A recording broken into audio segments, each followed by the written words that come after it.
देखिए, सैयदी रसूलुल्लाह सल्लल्लाहु अलैहि वसल्लम ने ग़ज़वा हिंद किसी वजह से फरमाया कि अब उसके शोहदा अफ़ज़ल शोहदा हैं और ये ग़ज़वा अजीम तरीन अजर रखने वाला है। 1400 साल हो गए मुसलमानों को हिंदुओं से टकराते हुए। मोहम्मद बिन कासिम जब हिंदुस्तान तशरीफ़ लाए थे तो सोचिए तो सही कि वो क्यों तशरीफ़ लाए थे। इनकी कमीनगी थी, हमारी बच्चियां उठा के ले गए थे बहरी जहाज से, फिर मुसलमान रियासत के साथ फारस में हमला करते रहे, उसको छेड़छाड़ करते रहे, दहशतगर्द भेजते रहे। इनका अलमिया ये है कि हमारा दुश्मन कमीना भी है, सफ़ाक भी है। जब ये कमीना दुश्मन मुसलमानों पर इख्तियार और गलबा हासिल करता है तो इंतहाई हद तक सफ़ाक और कमीनगी दिखाता है, और जब मार खाता है, जब बेइज्जत होता है, जब ज़लील होता है, तो उसके बाद फिर दांत निकाल कर आ जाता है दोबारा से निगोशिएट करने, बातचीत करने के लिए। लिहाजा जो कुछ इंडिया इस वक्त कर रहा है इस पर हैरान क्यों हो रहे हैं? हमें सदियां हो गई इनके साथ डील करते हुए, अब तक तो इनका मिजाज समझ जाइए। सांप अपनी केचली बदल सकता है, फितरत नहीं बदल सकता। ये कमीने लोग हैं, इनका वही इलाज है मोहम्मद बिन कासिम ने, गजनवी ने, गौरी ने और अब्दाली ने किया था। तो अब पाक फौज इनके साथ वो सलूक करेगी। ग़ज़वा हिंद याद रखिएगा, कोई वजह है कि सही दिन रमाया था कि इन मुशरिकों का सर कुचलते रहो। तो नाजायज कब्जा मकबूजा कश्मीर पर, वहां पर जुल्म किया जाता है, इंतहा जुल्म की होती है, निहत्ते लोगों को शहीद किया जाता है। फिर ये कैसे सोच लेते हैं कि भारत की शिकस्त पर कश्मीरी जश्न नहीं मनाएंगे? मैंने अर्ज किया आपको कि ये जब इख्तियार और ताकत इनके पास होता है तो ये सफाक दरिंदे बन जाते हैं, और जब ये मार खा के आते हैं तो इतने बेशर्म है कि दोबारा उसी बेशर्म शक्ल के साथ कि जिसको जलील किया जा चुका होता है, मुंह दांत निकाल कर फिर वापस आ जाते हैं। 1940 हमेशा ये 1947 में 48 में कश्मीर इनके हाथ से तकरीबन निकल गया था, और ये बड़ी बेशर्मी से उस वक्त भागे थे यूनाइटेड नेशन में कि जी हमें बचाओ, और कस्में खाई और वादा किया कि जी हम तो रिप्लाई सेट कराएंगे, हम इस्तिस्वाब राय कराएंगे, इनकी राय पूछेंगे, और जो आप कहेंगे, जो लोग कहेंगे हम उसके मुताबिक। ये सिर्फ इन्होंने वक्त गेन किया था, मगर आज 70 साल हो गए, इनको भी मालूम है कि कश्मीर पाकिस्तान का है, कश्मीरी पाकिस्तान है, हमारा खून और जिगर और दिल का रिश्ता है उनके साथ। ला इलाहा इल्लल्लाह की हम एक लड़ी से, एक तस्वीर से जुड़े हुए हैं। और ये कश्मीर का मामला इनके हलक में सांप के मुंह में छछूंदर वाली बात बन गई है। ना ये उगल सकते हैं, ना ये निगल सकते हैं। अगर कश्मीर इनके हाथ से निकला तो फिर नागालैंड भी जाएगा, आसाम भी जाएगा, तमिलनाडु भी जाएगा, नक्सलाइट्स भी जाएंगे, खालिस्तान भी जाएगा। लिहाजा इनके लिए जिंदगी और मौत का मसला है। बेशरम और बेहया है, ना अपने वादों की पाबंदी करते हैं, ना अपनी जिल्लत और रुसवाई का इन्हें ख्याल है। जैसे कहा, जलील होते हैं लेकिन दोबारा मुंह उठा के दांत निकालते हुए बाहर आ जाते हैं।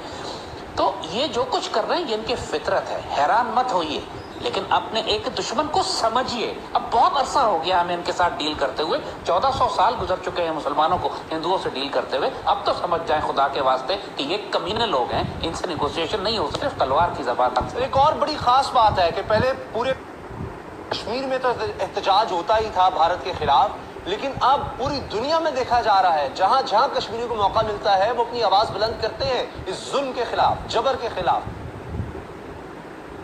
देखिए, मसला सिर्फ कश्मीरियों का भी नहीं है। आप देखें, खालिस्तान, पूरे दुनिया में इस वक्त खालिस्तान तहरीक जिस तरह चली है वो भी तो भारत मुखालिफ है, वो भी तो हिंदू ज़ायनिस्ट के खिलाफ, ब्राह्मण राज के खिलाफ एक तहरीक है।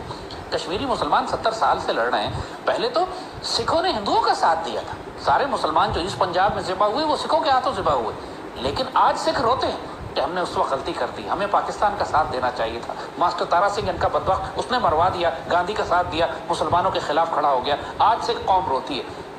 आप नक्सलाइट्स की बात करें, 40% से ज़ायद इंडिया माओइस्ट है, रेड कॉरिडोर कहलाता है, वहाँ इंडियन आर्मी पुलिस जा नहीं सकती।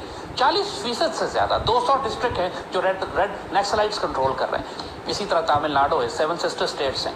पूरा हिंदुस्तान, वैसे हिंदुस्तान तारीखी तौर पर कभी कोई मुल्क नहीं रहा सिवाय इसके कि जब मुसलमानों ने हुकूमत की या थोड़ा सा 90 साल अंग्रेज ने हुकूमत की।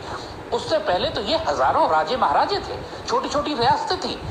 जब सुल्तान मोहम्मद बिन कासिम का दौर हो, महमूद गजनवी हो, गौरी हो, अब्दाली हो, ये सारी की सारी रियासतें हुआ करती थी। लिहाजा India is an unnatural state. इसको ज़बरदस्ती आज की जोग्राफियाई और सियासी ना अंग्रेज़ों ने छोड़ के गए तो उस हालात ने इसको जोड़ के रखा हुआ है, लेकिन ये डिसइंटीग्रेट हो रहा है। It's a matter of time now कि ये पूरा का पूरा हिंदुस्तान बिखर कर अलग हो जाएगा।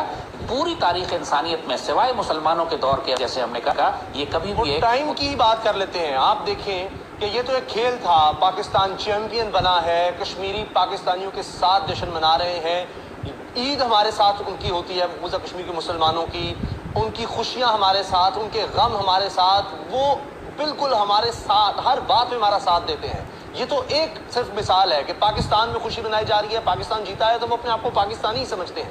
ہماری طرف سے کچھ ٹھوس قدم کب نظر آئے گا؟ دیکھیے بات یہ ہے کہ پاکستان میں سچی بات ہم بتائیں کہ خود پاکستان یتیم ہے اس وقت. ہمارے قائد اعظم کے انتقال کے بعد ہمیں کوئی باپ ملا ہی نہیں.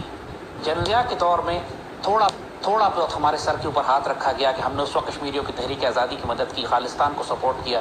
اس وقت ہم نے انڈیا کو ناخن چنے چبوا دیے تھے. لیکن اس کے بعد پاکستان والی جمہوریت اور ڈیموکریسی اور پاکستان کی حکومتوں نے بالکل کسی صورت میں بھی انڈیا کو اس سے زیادہ تکلیف دینے کا سوچا بھی نہیں، اور کشمیری خود تنہا بیچارے لڑتے رہے. اب وقت ہے، اب پوری دنیا کا ماحول بن چکا ہے. انڈیا افغانستان سے ہمارے اندر دہشت گردی کر رہا ہے، پوری 1 لاکھ سے زائد پاکستانی شہید کر چکا ہے. پورا جواز ہے ہمارے پاس کہ اب ہم انڈیا کے اندر آگ لگائیں. اگر نہیں لگائیں گے تو پاکستان اس طرح جلے گا جیسے آج جل رہا ہے. ہمیں کشمیریوں کی مدد کرنی ہے، سکھوں کی مدد کرنی ہے، نیکسلائٹس کی مدد کرنی ہے، تامل ناڈو کی اور 7 سسٹر اسٹیٹس کی مدد کرنی ہے. لیکن حقیقت یہ ہے کہ پہلے پاکستان کو ایک باپ چاہیے.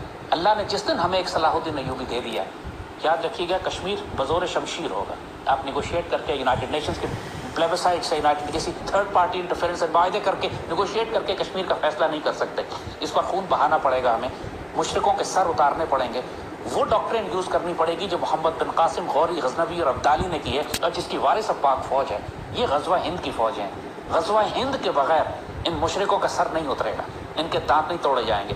جب تک جس طرح کرکٹ کے میدان میں آپ نے ان کو اتار کے ان کے دانت توڑے، ان کی کھال اتار دی، اسی طرح آپ کو میدان جنگ میں کرنا پڑے گا. ہم بے شک کمزور ہوں، بے شک ہماری بہت زید حامد صاحب آپ کا. زید حامد صاحب، کال کرے سو آج کر، آج کرے سو اب، پل میں پر لے ہوئے گی، ویڈیو لائک کرے گا کب.